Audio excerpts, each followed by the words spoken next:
So hello everyone, আশা করি তোমরা ভালো আছো আর আমিও ভালো আছি। তো চলো প্রতিদিনের মতন আজকের ব্লগটা তাহলে শুরু করা যাক। সেদিন সকালে ঘুম থেকে উঠে দেখি মা করেছে ভাত এবং তরকারি।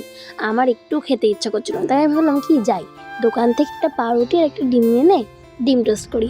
আর সেই মতন কিন্তু আমি ডিম টোস্ট করেছিলাম, বেশি দেরি না করে ঝটপট করে বানিয়ে নিয়েছিলাম। আর বানিয়ে কিন্তু আর তাড়াতাড়ি বসেও গিয়েছিলাম খেতে। আর ভাবছিলাম তোমাদের সঙ্গে একটু শেয়ার করি।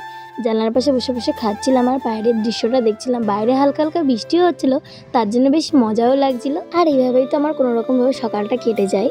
আর তারপর জানো তো, আমি বাইরে এসে দেখি আমার মা সোনু এবং মনুর জন্য মাছ কিনেছে। আর ওরা দেখো বুঝতে পেরেছে যে ওটা ওদেরই জন্য। আর কেমন করছে দেখো, এবার ওরা তো আগে আগে দৌড়ায়, বিশাল জ্বালা জানো না, এত জ্বালায় তা বলার মতন নেই। তারপর দেখো ওরা কিন্তু চলে যায় মার সাথে।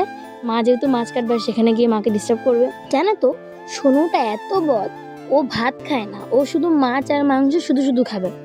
এর জন্য ও একদম রোগা হয়ে যায়। আর এরই কারণে কিন্তু ওকে নিয়ে যাবো আমি ডাক্তারের কাছে। আর এই ব্লগটা তোমাদের সঙ্গে আমি শেয়ার করবো। আর তারপরে দেখো আমি কিন্তু স্নান টান করে বসে গিয়েছিলাম পুজো দিতে। আর পুজোটা দেওয়া আমার হয়ে যাওয়ার পর তারপরে কিন্তু বসে বসেছিলাম খেতে, কারণ আজকে আমাদের বাড়িতে চিকেন হয়েছে। আর তার সাথে কিন্তু ওলে ডাঁটা দিয়ে চিংড়ি মাছ ঘ্যাট করেছিল। যেহেতু চিংড়ি মাছটা আমার খুব পছন্দের, তাই জন্য আজকে ওটা আমি মিস করিনি, দুটোই খেয়েছি বলতে গেলে। আর অন্যদিন কী হয় বলতো, শুধু চিকেন দিয়েই খাই।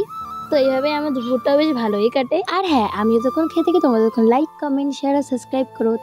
তাহলে আজকের মতন আসি, দেখা হবে পরবর্তী ব্লগে। তো সকলকে টাটা।